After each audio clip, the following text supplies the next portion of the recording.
यार मैं सोचा तुहानू एक नवी गप सुनावा, नाराज नहीं होना।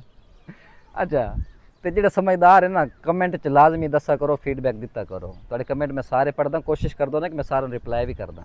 ठीक है, काफ़ी लोग नंबर मंगते, नंबर भी देना, लेकिन जो नंबर दे भी देंगे ना तो आदि ना आके रेहदियां टिब्बियां नहीं तो चढ़ चढ़ वेनियां ना आमदा ना कुछ गल होंदी कोई नहीं, खाम खा तंग कर देन। सीरियस लोग नंबर मंगा करो। अच्छा गल सुनावा, चौधरी आई तो वो नौकर न टिके, जेडे नौकरी रखे ना काम इतना ज्यादा करावे बज जाए।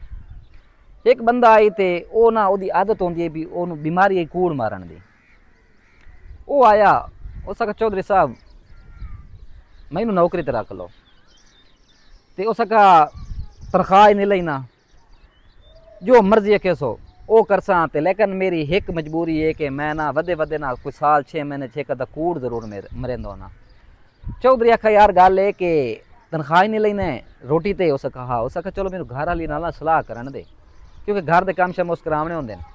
तो मैं तेन दसदा उस घर वाले ने सलाह किया कि भला भी आया बैठे तो आदा भी बगैर तनख्वाह तो सिर्फ रोटी के काम कर जितना मर्जी काम हो। एक वो आके निकी जी गंदी आदत उस के उस ना आदा कि साल 6 महीने में एक अदा कूड़ मरेंदा होना। उस भला भी कितने बड़ा कूड़ मरे छड़ बस ठीक है, तनख्वाह ही बचती है, पैसे बचते काम तो करता, नौकर वैसे नहीं टिकता। उस भाई मैनू मंजूर है आ भी नौकर काम शुरू कर दे। जट मेहनत शुरू हो गया भाई, काम शुरू हो गया, काम करन लग गया, वधे वधे वधे ते दिहाड़ा उदा आ गया कूड़ मारन दा। चौधरी ने आदा पिया भाईया हुण गल है कि मेरा टाइम आ गया, मैं आदत तो मजबूर हाँ, मेरे को हजम नहीं होता तो मैं कूड़ मारना है। उस तेन खोलते इजाजत है, तू कूड़ शूड़ मार लवें। उस चलो ठीक है। चौधरी नू जा आदा है, चौधरी कि नाल घाह वटदा बैठा है या चक्कर लाया ना, तो चौधरी नू आदा पे चौधरी साहब उस हाँ आके मैं गल करा नाराज ना हो तो सका हुक्म कर।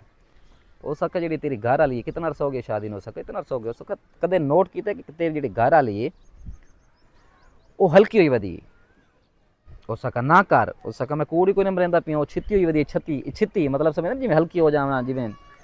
उस यार जा पर उस चलो आज हूँ रोटी ले आते उसी ना तो जरा गौर करें ख्याल करें। उस चलो ठीक है।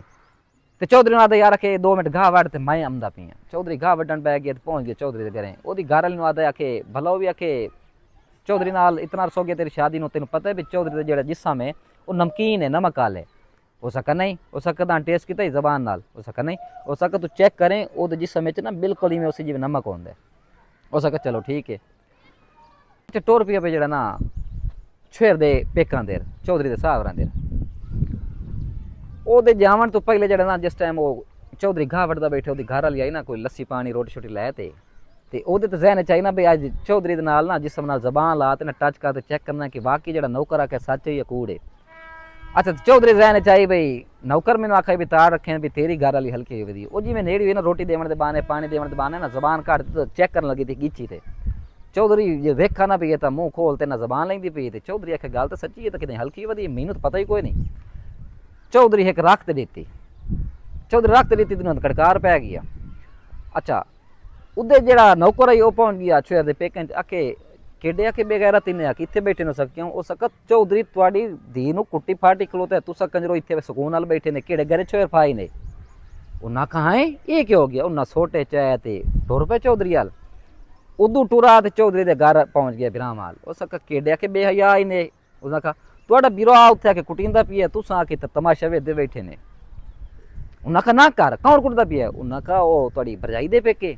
उन्हें सोटे चाहे तो वह भी पहुंच गए जावें तो चौधरी रानू पार्टी खलोता है तो जे छेर के पेके आन उन्हें चौधरी ने सूतरा वो चौधरी ने सूतरी खलोते कुटेंदे खलोते तो पिछू जो ना चौधरी के पेके पहुंचे उन्हें खलोते एक बैर ना आ उन्हें सिर खोले तो आ एक बैर दी हड्डियां पसलियां तरोड़ियां होंगे को 5-4 उड्डू डह पे 5-4 उड्डू डह पे ते अखीरी लड़ाई मड़ाई जिले खत्म हो गई। महल्लेदार इलाके वाले पहुंचे उन्हें छुड़ाया तो नौकर बड़े हाथ बांधते अर्ज करता पिया चौधरी साहब होर को मेरे लायक हो तो हुक्म करो। अगर कहने समझ आए हो तो कमेंट जरूर करना है। तो बाकी अल्लाह पाक तुहानू हिफ्ज़ो मान रखे तो फीडबैक लाजमी दिवै तो इंजॉय की करो। लव यू हो गया।